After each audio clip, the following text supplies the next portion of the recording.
سبح لله ما في السماوات وما في الأرض وهو العزيز الحكيم. يا أيها الذين آمنوا لم تقولون ما لا تفعلون كبر مقتا عند الله أن تقولوا ما لا تفعلون إن الله يحب الذين يقاتلون في سبيله صفا كأنهم بنيان مرصوص. وإذ قال موسى لقومه يا قوم لم تؤذونني وقد تعلمون أني رسول الله إليكم فلما زاغوا أزاغ الله قلوبهم والله لا يهدي القوم الفاسقين. وإذ قال عيسى ابن مريم يا بني إسرائيل إني رسول الله إليكم مصدقا لما بين يدي من التوراة إني رسول الله إليكم مصدقا لما بين يدي من التوراة ومبشرا برسول يأتي من بعد اسمه أحمد. فلما جاءهم بالبينات قالوا هذا سحر مبين. ومن أظلم ممن افترى على الله الكذب وهو يدعى إلى الإسلام والله لا يهدي القوم الظالمين.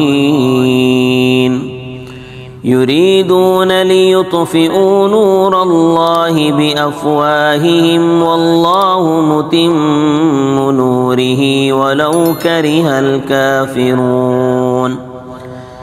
هو الذي أرسل رسوله بالهدى ودين الحق ليظهره على الدين كله ولو كره المشركون.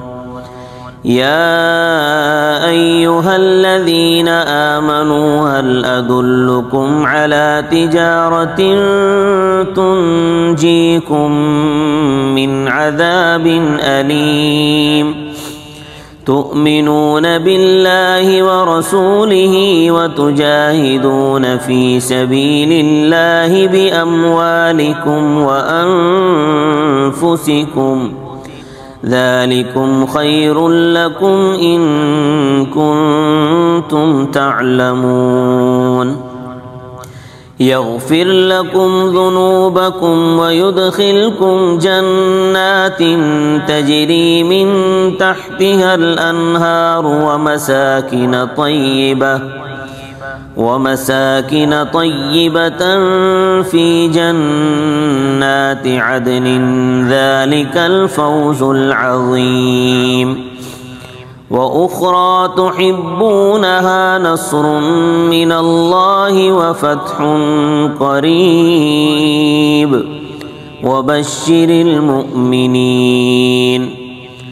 يا أيها الذين آمنوا كونوا أنصار الله كما قال عيسى ابن مريم للحواريين من أنصاري إلى الله قال الحواريون نحن أنصار الله فآمنت طائفة من بني إسرائيل وكفرت طائفة فأيدنا الذين آمنوا على عدوهم فأصبحوا ظاهرين.